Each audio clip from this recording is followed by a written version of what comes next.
오늘날 모든 교회의 롤 모델인 그 사도행전에 기록된 초대교회는요, 예수님의 부활로부터 시작이 되었습니다.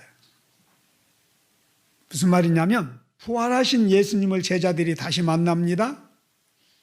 그리고 성도들이 다시 만납니다. 그래서 예수님께서 그들에게 내가 너희에게 약속한 거 있지? 바로 성령 받으라는 거. 너희가 성령을 받기 위해서 이곳을 떠나지 말고 이곳에 모여서 기도해라. 그리하면 너희가 성령을 받을 것이라 라고 말씀하셨는데, 그 성령이 바로 예수님을 부활하게 하신 부활의 영, 하나님의 생명의 영입니다. 그래서 그 부활의 영, 하나님의 생명의 영인 그 성령을 받은 그 제자들과 그 받은 무리들로부터 교회가 세워졌습니다. 오늘 우리들의 이 교회가 그 초대교회가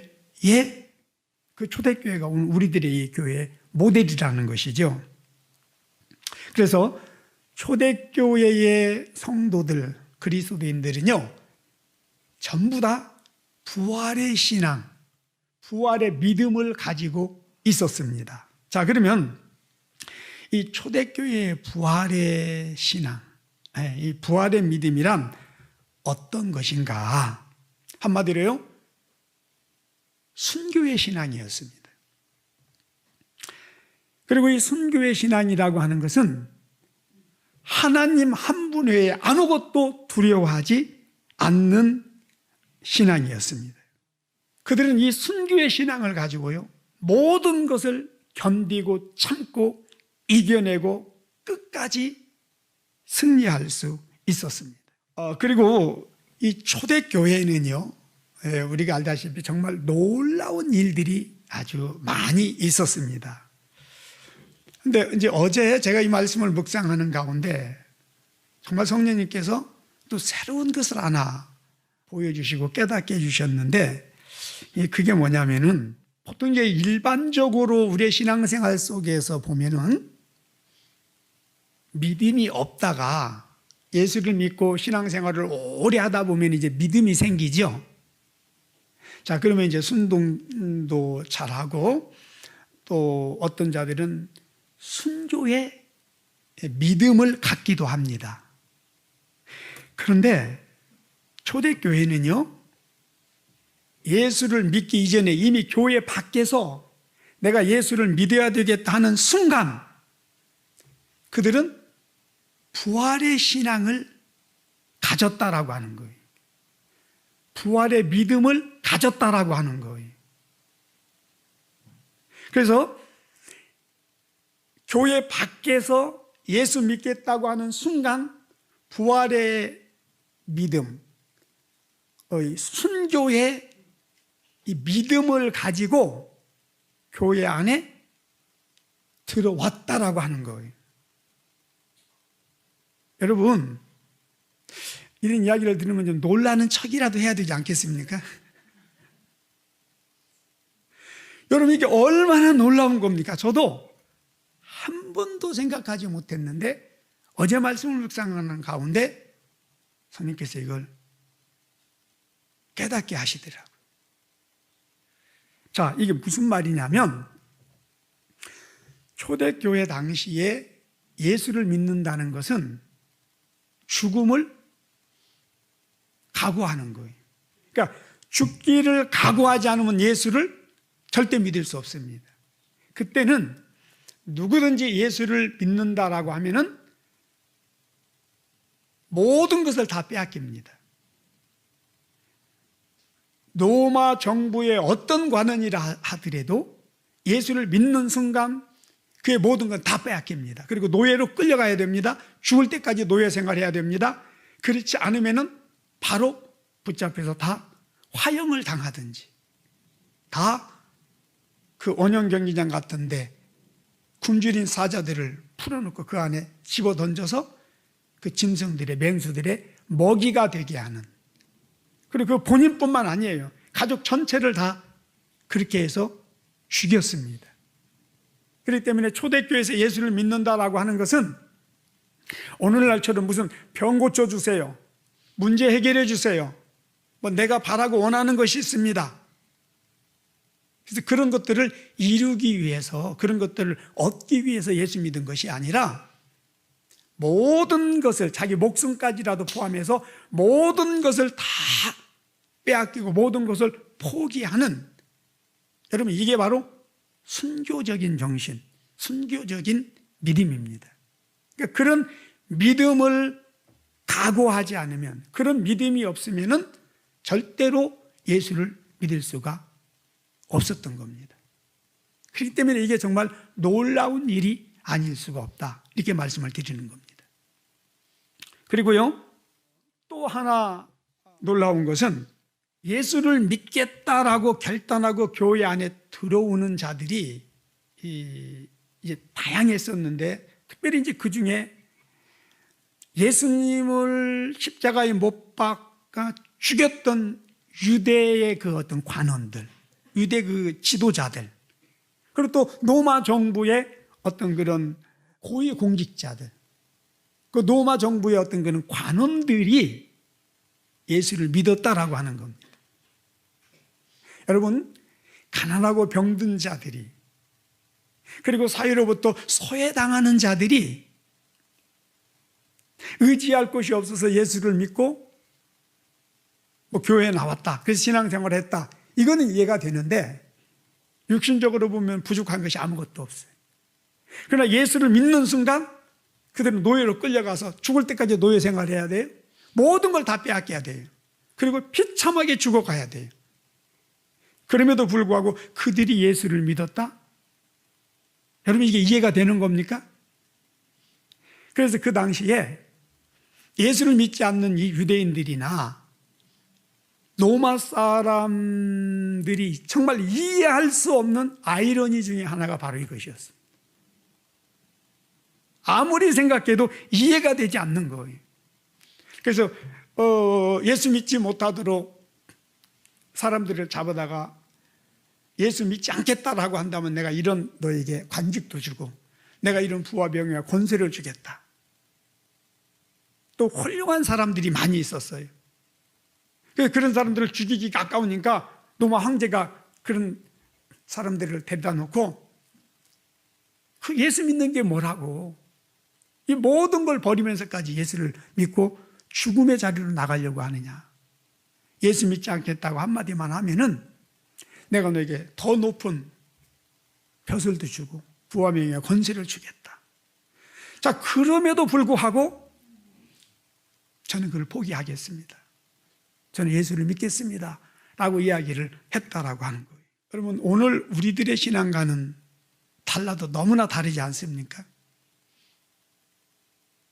오늘 대부분 예수 믿는 사람들 보세요. 그들이 예수를 위해서 내가 순교를 하겠다, 그런 자세로 예수 믿습니까? 병 고침 받기 위해서, 문제 해결을 받기 위해서. 그리고 신앙생활을 수십 년 한 사람들도 보면은 조금만 힘들고 어려운 일을 당하고 문제가 좀 생기고 뭔가 좀 손해를 보면은 곧바로 원망불평을 해야 되지 않습니까? 만약에 이 시간 제가, 여러분 이제 우리도 초대교회의 그 믿음의 선배들처럼 신앙생활을 하도록 하겠습니다. 따라서 다음 주에 나올 때는 여러분의 생명까지 포함해서 모든 것을 다 포기한다고 하는 각서를 써가지고 나오십시오 라고 한다면은, 여러분 중에 과연 몇 사람이나 그 각서를 써가지고 이 자리에 앉아서 함께 예배를 드릴 수 있을까요? 제가 손 들어보라는 이야기는 하지 않겠습니다. 아마 한두 사람 아니면 두세 사람 정도 얼굴 볼 수 있을까요? 여러분, 이것이 오늘 교회의 현실입니다. 우리 그리스도인들의 이게 실제의 모습입니다. 그래서 제가 아무리 내 자신을 비롯하여 예수 믿는 많은 사람들을 이 성경을 기준으로 봤을 때 이게 과연 예수 믿는 것인가?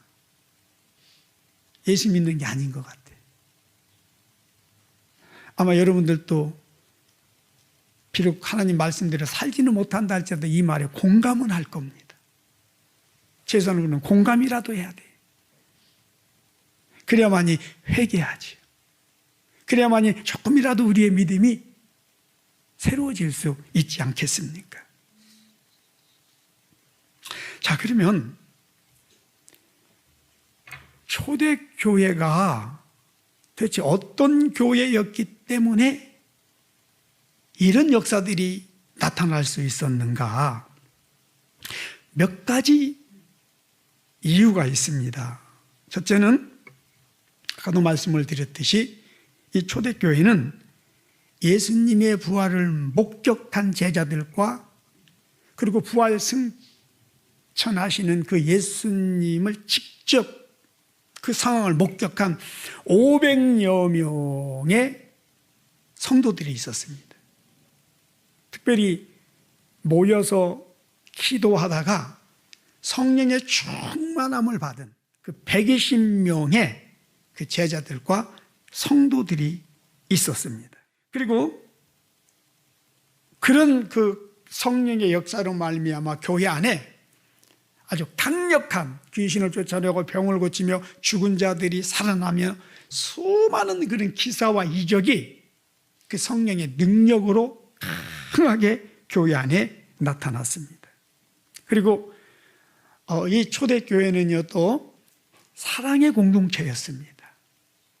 내 것 네 거를 따지지 않고 부자들은 자기 있는 것들을 다 팔아서 교회에 냈고 그걸 가지고 가난한 자를 돌보면서 함께 그렇게 생활하는 사랑의 공동체였습니다. 그래서 그 모습이 너무 아름다웠습니다. 사람들이 그런 교회를 비록 그들을 거부하는 자들까지라도 그들을 핍박했던 자들까지라도 칭찬하는 이런 일들이 있었습니다. 그리고 그들은 하나님 외에는 아무것도 두려워하지 않았습니다. 그들의 신앙의 정체성은 분명했습니다. 그래서 죽을 때도요 두려워하지 않고 기쁨 속에서 기쁨이 충만해서 하나님을 찬양하며 감사하며 그리고 자기네들을 죽이는 자들을 오히려 축복하고 죽는 이런 모습들이 있었습니다. 그런 모습들을 한 번도 보지 못했던 이 로마 사람들, 그 유대 종교주의자들, 그들이 이제 그런 모습을 보면서 도대체 저 안에 뭐가 있을까를 생각하게 됩니다. 무엇 때문에 저들이 저렇게 할 수 있을까를 생각하기 시작합니다. 그러다가 성령의 감화와 감동으로 그들이 예수를 믿게 되었다라고 하는 것입니다. 그래서 그런 자들이 죽음을 각오하고 교회 안에 몰려들기 시작했다라고 하는 것입니다. 그리고 이 초대교회 또 하나의 이제 특징이 있었는데요. 그것이 뭐냐면은 예수 믿는 자들 그 마음 속에 하나님을 사랑하는 마음이 충만하게 되었다라고 하는 것입니다. 자, 서두에도 말씀을 드렸듯이 초대교회의 신앙은 부활의 신앙입니다. 그리고 부활의 신앙은 바로 순교의 신앙이었습니다.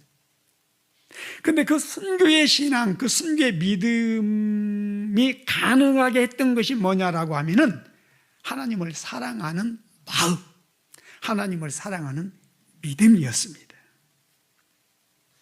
초대교회 성도들은 하나님을 사랑하는 그 마음, 그 믿음 때문에 사랑하는 하나님을 위하여 모든 것을 다 포기하고 버릴 수가 있었습니다.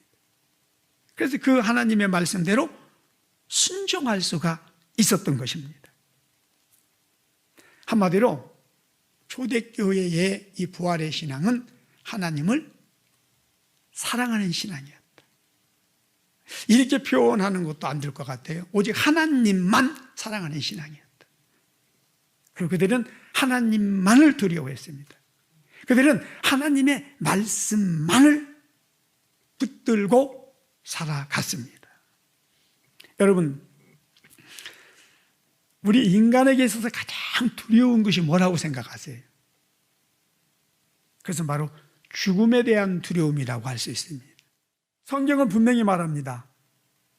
가장 인간에게 두려운 것은 죽음에 대한 두려움이다. 그런데 놀라운 것은 인간이 가장 공포스러워하고 두려워하는 이 죽음을 이기는 유일한 방법이 하나 있는데, 그것이 뭐냐? 바로 하나님을 사랑하는 마음이다. 바로 이것이 하나님의 사랑이다, 이렇게 말합니다. 자, 오늘 본문 다시 한번 보십시다. 사랑 안에는 두려움이 없고 온전한 사랑이 두려움을 내어쫓나니 두려움에는 형벌이 있습니다. 두려워하는 자는 사랑 안에 온전히 이르지 못하니라 그랬습니다. 자, 이 말은 사랑하면은, 이 사랑 안에서는 모든 두려움을 내어쫓는다. 즉, 사랑하면 두려울 것이 없어진다. 두려움이 없어진다, 그 말입니다. 초대교회가 그토록 순교의 신앙으로 나갈 수 있었던 것은 하나님을 사랑하는 마음이 그들 안에 충만했기 때문에 가능했다라고 하는 것입니다. 자, 요한 1서 5장 2절과 4절을 한번 보십시다. 요한 1서 5장 2절 4절 시작. 우리가 하나님을 사랑하고 그 계명을 지킬 때에 이로써 우리가 하나님의 자녀 사랑하는 줄을 아느니라. 하나님을 사랑하는 것은 이것이니 우리가 그의 계명들을 지키는 것이라. 그의 계명들은 무거운 것이 아니로다. 대저 하나님께서 난 자마다 세상을 이기느니라. 세상을 이기면 이것이니 우리의 믿음이니라 그랬습니다. 여러분, 세상을 이기는 것이 뭐냐? 믿음이다, 이렇게 말합니다.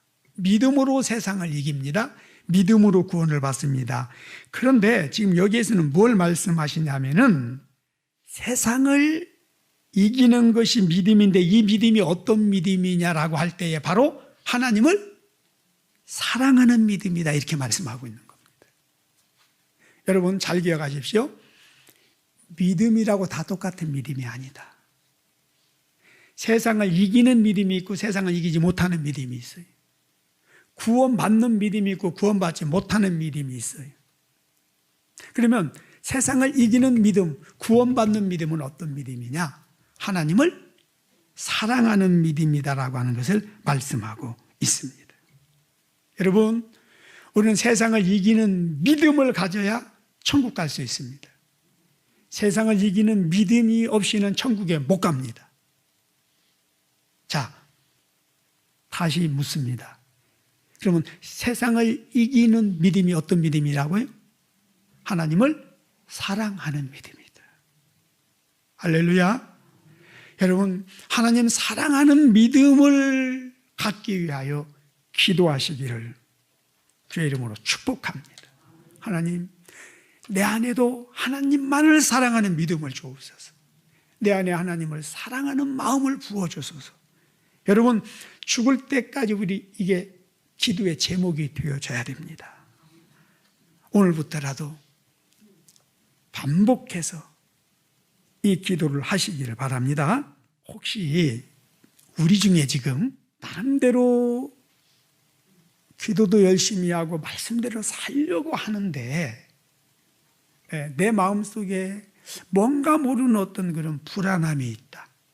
자꾸 의심과 걱정과 염려가 생기고 두려운 마음이 자꾸 든다.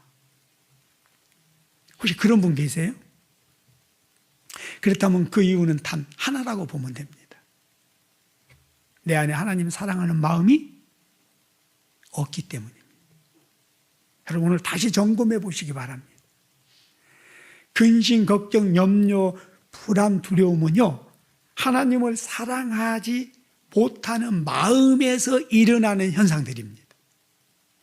그러나 하나님을 사랑하게 되면요, 그 사랑하는 그 마음 속에는 어떤 근심, 걱정, 염려, 두려움도 생길 수가 없습니다. 저도 이것을 경험적으로 분명히 말씀드릴 수가 있습니다. 그리고 또 하나 문제는 그런 근심, 걱정, 염려, 불안, 두려워하는 마음이 계속 마음에 있다. 그러면은 내 의지와 상관없이 그런 일들이 실제적으로 내 삶 속에 나타난다라고 하는 겁니다. 그래서 성경은 반복적으로 두려우면은 형벌이 따른다. 그러므로 두려워하지 말라라고 말합니다. 근심, 걱정, 염려하면은 근심, 걱정, 염려하는 대로 그 일이 그대로 너의 삶 속에 일어난다. 그러니 근심, 걱정, 염려하지 말라라고 하는 것입니다. 그래서 근심, 걱정, 염려, 두려움이 몰려오면은 하나는 내 안에 하나님 사랑하는 마음이 없구나 생각을 하시고 하나님 사랑하는 마음을 구하시기 바랍니다. 그리고 또 하나는 그런 마음들이 드는 순간 그냥 내버려 두지 마시고 물리치세요. 차단시키시기를 바랍니다. 따라서 우리는 반드시 하나님을 사랑하는 믿음을 가져야 된다. 그래야 세상을 이길 수가 있고 우리가 천국에 들어가는데 지장이 없습니다. 자, 특별히 이제 이 내용과 관련해서 여러분들에게 도움이 될 수 있는 몇 가지 팁을 좀 드리려고 합니다. 잘 기억해 두시기를 바랍니다. 하나는 여러분 하나님을 사랑하게 되면은요, 하나님을 사랑하는 마음이 우리 안에 생기게 되면은 가장 먼저 예배가 달라집니다. 틀림없습니다. 또요, 하나님을 사랑하는 마음을 갖게 되면은 우리의 기도가 달라지고 찬양이 달라집니다. 그리고 우리의 삶의 차원이 달라집니다. 여러분 한번 경험해 보시기를 바랍니다. 두 번째, 하나님을 사랑하지 않는 가운데 드리는 예배는 예배가 아니다라고 하는 겁니다. 하나님을 사랑하지 않으면서 부르는 찬양은 찬양이 아니다라고 하는 겁니다. 하나님 사랑하는 마음이 없이 드리는 기도는 하나님께 드리는 기도가 아니다라고 하는 거예요. 여러분, 우리가 말씀을 들으면서도 이해하지 못했던 것 중에 하나가 신명기 32장 11절이라든지 사도행전 7장에서 또 아모스 선지자를 통해서 하나님이 하신 말씀, 너희가 광야 40년 동안 하나님을, 나를 섬기고 예배했던 것이냐, 너희가 나를 찬양했던 것이냐? 아니다, 너희는 귀신과 마귀를 섬기고 그들에게 찬양하고 그들에게 제사했다, 그들을 섬겼다, 나는 너희의 섬김을 받은 적이 없다, 이렇게 말씀을 하셨어요. 그 이유가 뭐냐면 그들 안에 하나님 사랑하는 마음이 없었기 때문에 그렇습니다. 여러분, 하나님 사랑하는 마음이 없이 하는 신앙생활은 이게 종교적인 생활입니다. 이 종교적인 것은 하나님을 섬기는 것이 아니라 자기 만족을 위해서 자기를 섬기는 것이고 우상을 섬기는 것. 그래서 여러분, 우리는 하나님을 사랑하는 마음을 회복하는 것이 가장 우선이에요.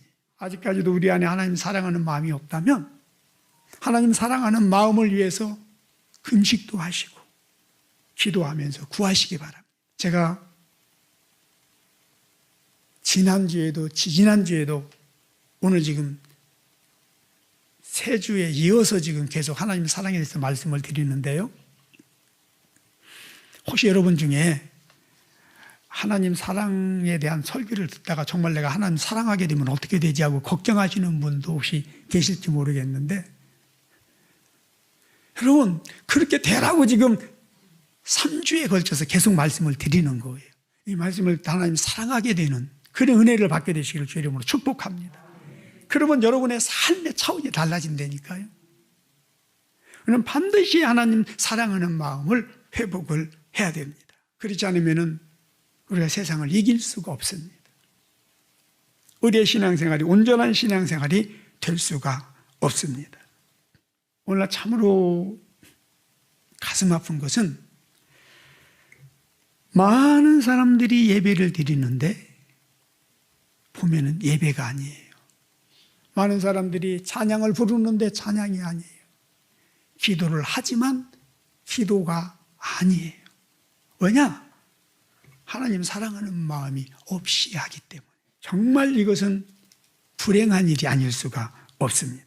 지난주에 인도네시아에서 그 이슬람 세력들이 교회를 불태우고 그 교회에 사람을 가두어서 불에 태워서 죽이고 또 세 사람은 목을 잘라서 죽였더라고요. 저도 인도네시아를 여러 차례 선교를 다녀오지 않았습니까? 한 7, 8년 전에도 수마트라하고 그 칼리만탄이라고 하는 그 섬의 어느 지역들을 이제 순회하면서 복음을 전했는데 그 칼리만탄이라고 하는 그 섬에 이제 어느 교회를 갔는데 가면서부터 얼마나 겁을 주는지 그 인도네시아에서도 특별히 아주 그 강성 이슬람 세력들이 지배하고 다스리는 지역 중에 하나가 그 칼리만탄 섬이라고 그래요. 근데 거기에 가서는 정말 조심해야 된다. 잘못하면은 바로 죽임을 당할 수도 있다. 뭐 이런 이야기를 해서 굉장히 우리가 긴장을 하고 두려운 마음으로 사실 갔거든요. 근데 특별히 이제 문제가 됐던 게 뭐냐면은 그쪽에 교회를 작게 세웠는데 이렇게 막 사람들이 막 모이면서 교회가 붐이 돼가지고 교회를 크게 지었더라고요. 그리고 이제 저희를 초청을 한 거예요. 그러니까 교회가 작았을 때는 별로 타켓이 안 되는데 교회가 이렇게 커지고 사람들이 모이니까 이제 이슬람에게 타켓이 되는 거예요. 그래서 가봤더니 세상에 청년들이 많이 모여서 찬양을 하는데요. 막 그냥 얼마나 크게 막 찬양을 하고 막 춤을 추면서 기도하고 하는지 그것도 저녁 8시가 이렇게 넘어서 그렇게 했어요. 근데 그런 데는요, 아침, 저녁으로 이슬람 그 사원에서 큰 소리로 그 코란을 그 외우는 이 방송을 내보내거든요. 근데 거기에 맞서서 그렇게 막 찬양을 하고 그러는데 오히려 내가 불안하더라고요. 실제적으로 여러분 이 인도네시아에서 그렇게 예배하고 찬양하다가 사람들이 몰려와서 교회에 불을 지르고 사람들을 죽인 그런 얼마나 그런 일들이 많이 일어나고 있는지 몰라요. 지금도 일어나고 있잖아요.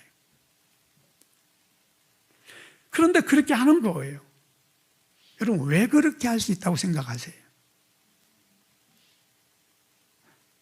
그들 마음에 하나님을 사랑하는 마음이 있기 때문에 모든 두려움을 다 내어 쫓아버린 거예요. 그러니까 그렇게 할 수 있는 거예요. 저는요, 그런 모습을 보면서 얼마나 부끄러웠는지 몰라요. 이 은혜 끼치러 가서 오히려 제가 회개하고 은혜 받고 왔습니다. 3, 4일 전인가요? 북한에서 예수를 믿는 것 때문에 붙잡혀서 그 감옥에 갇혀서 죽을 날을 기다리다가 이제 어떻게 정말 하나님의 은혜로 탈출을 하고 그래서 이제 탈북을 해가지고 지금 우리나라에 들어와 있는 어떤 분의 간증을 들었습니다. 지금 북한 감옥에요, 예수 믿는 이유 때문에 잡혀서 지금 그 감옥에서 비참한 생활을 하고 있는 사람들이 10만이 넘는다고 그래요. 저도 귀를 의심했어요. 정말 그럴까? 근데 그렇대요. 전에보다 지금 더 많이 늘어나고 있다고 그래요. 근데 그분이 어떤 이야기를 하냐면 붙잡혀 갔을 때 나는 예수 믿지 않습니다. 발뺌하면 된대요. 그리고 설령 예수를 믿는다 하더라도 앞으로 절대 예수를 믿지 않겠습니다라고 이야기를 하고 각서를 쓰면은 죽음은 피한답니다. 살아날 수 있답니다. 그런데 지금 그 감옥 안에 갇혀서 죽어가는 사람들이 끝까지 나 예수 믿지 않습니다 라고 하는 말을 하지 않는다는 거예요. 나는 예수 믿는 걸 포기하지 못합니다. 나는 내 신앙을 포기하지 못합니다라고 하기 때문에 갇혀서 결국은 죽어간다는 거예요.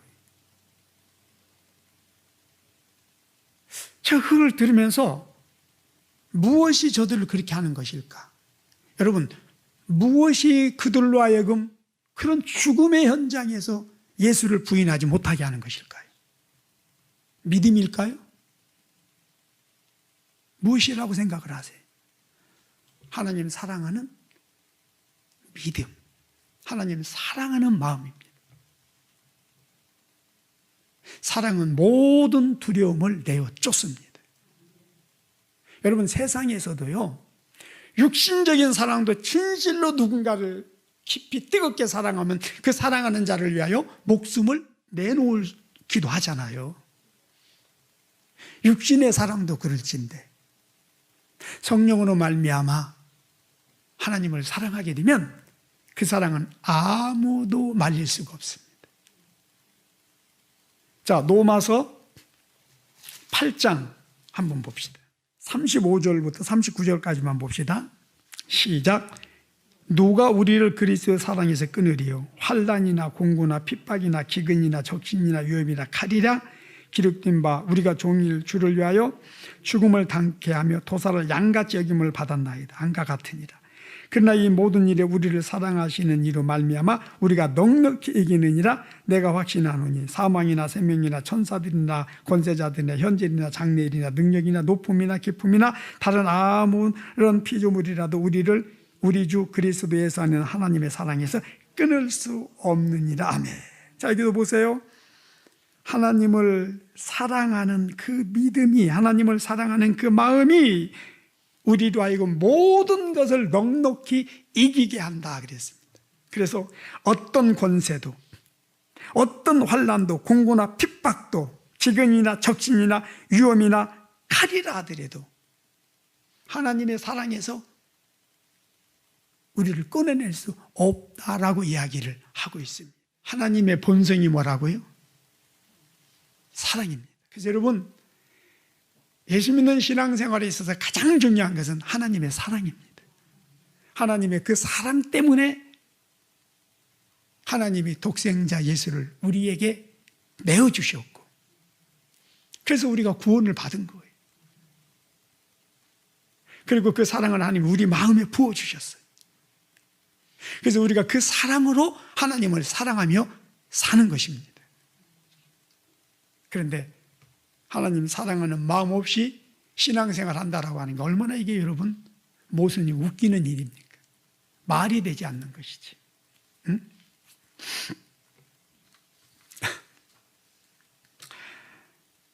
과거나 지금이나 여러분, 이 순교당하는 분들, 그리고 세상에게 굴복하지 않고 세상과 타협하지 않고 세상을 이겨낸 그리스도인들에게 있어서 나타나는 한 가지 특징은 바로 하나님 사랑하는 마음이 충만했다는 겁니다.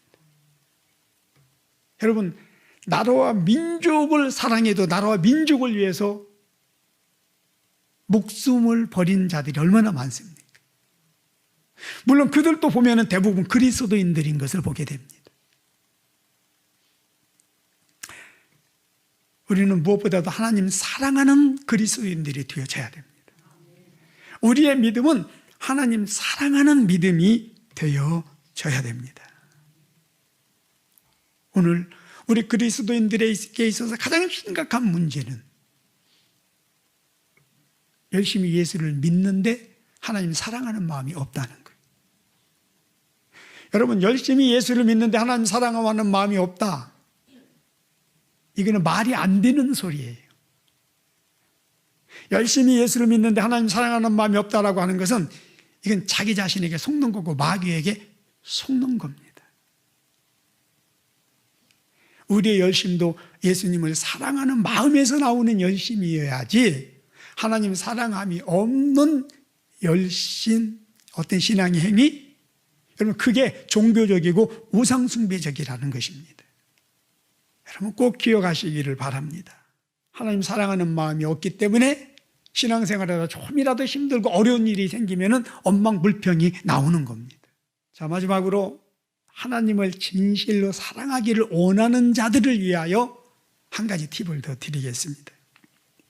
자, 로마서 5장 5절을 봅시다. 소망이 부끄럽게 아니함은 우리에게 주신 성령으로 말미암아 하나님의 사랑이 우리 마음에 부은 바 됨이니 그랬습니다. 자, 이제 문제는 하나님을 사랑하고 싶은데 하나님 사랑하는 게 마음대로 돼야 안 돼요. 안 된다는 거예요. 그럼 어떻게 하느냐? 방법을 말씀을 드리는 거예요. 하나님의 사랑으로 하나님을 사랑한다라고 하는 것은 여기 말씀 그대로 성령께서 하나님의 사랑을 우리 마음에 부어주셔야만이 가능한 거예요. 그러니까 하나님을 사랑함으로 그런 순교적인 그런 삶을 살아낸 사람들은 어떤 사람이냐? 하나님의 사랑이 성령으로 말미암아 마음에 부어졌기 때문에 그게 가능한 거예요.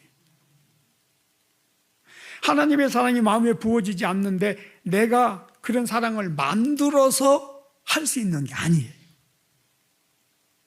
그래서 여러분, 하나님의 사랑이 성령으로 우리 마음에 부어질 수 있도록 기도하시기 바랍니다. 금식도 하시기를 바랍니다. 그래서 계속 그 부분을 강구하세요. 우리가 예수를 믿을 때 성령을 받습니다.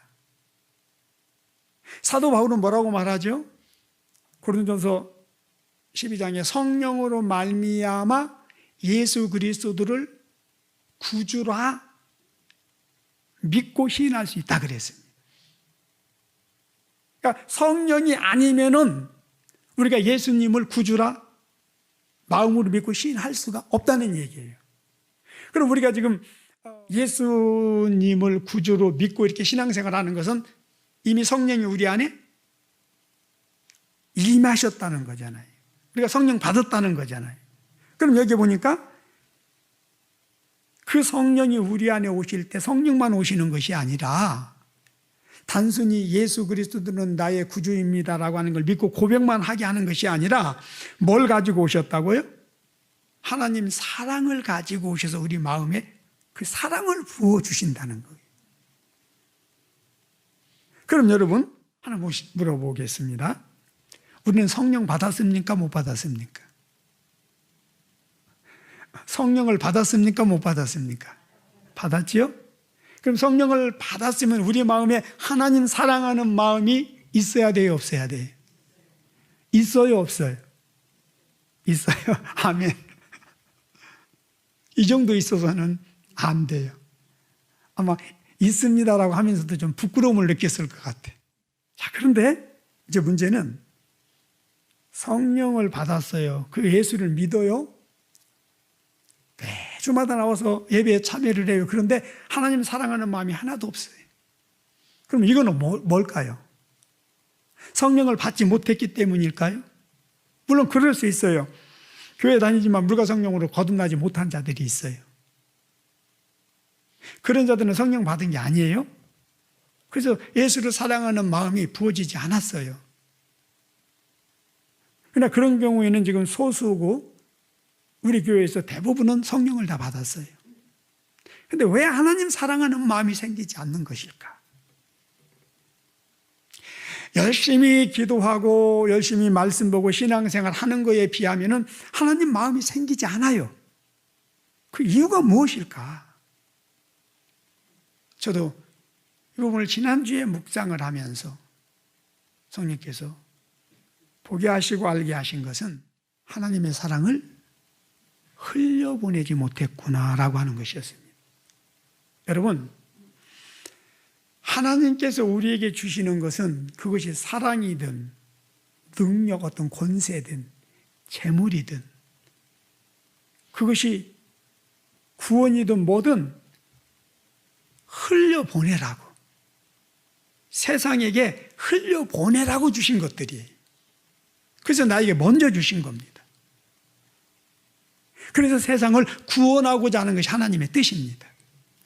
유대인들의 문제가 뭐였냐면은 하나님이 정말 보잘것없고 가장 작은 민족 그 아브라함 그리고 이스라엘을 택하셔서 그들에게 엄청난 하나님의 사랑과 은혜와 축복을 쏟아부어 주셨어요. 그 이유가 뭐냐면은 그들을 통해서 온 세계 모든 열방 가운데 그 하나님의 복음이, 하나님의 은혜와 축복이, 하나님의 그 생명의 역사가 넘쳐날 수 있도록 그들을 통해서 흘려보내기를 원하셨던 거예요. 근데 그들은요, 그 흘려보내는 통로를 차단해 버렸어요.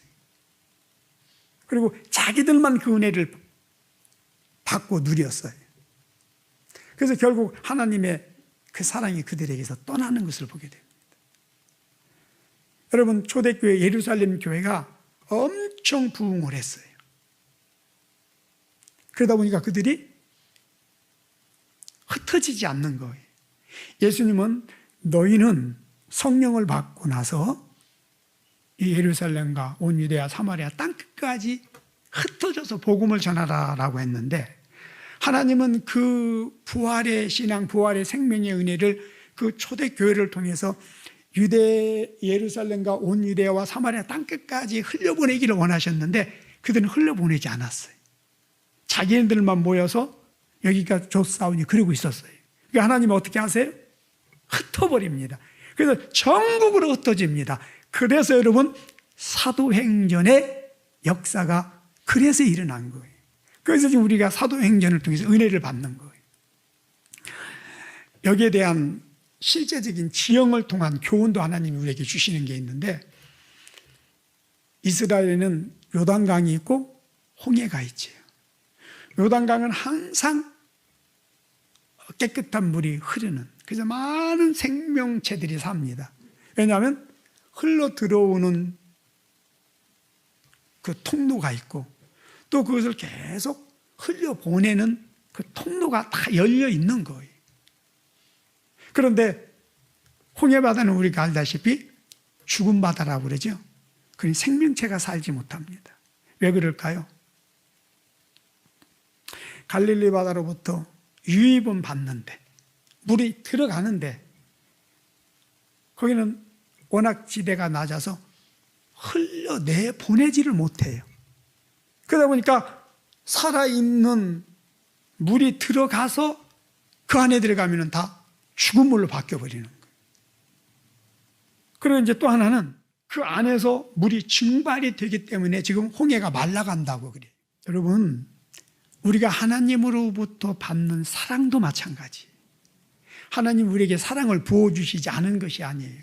부어주셨어요.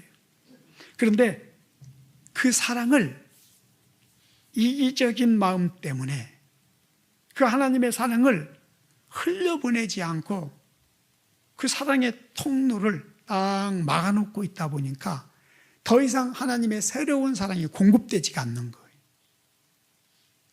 축복도 마찬가지, 은사도 마찬가지.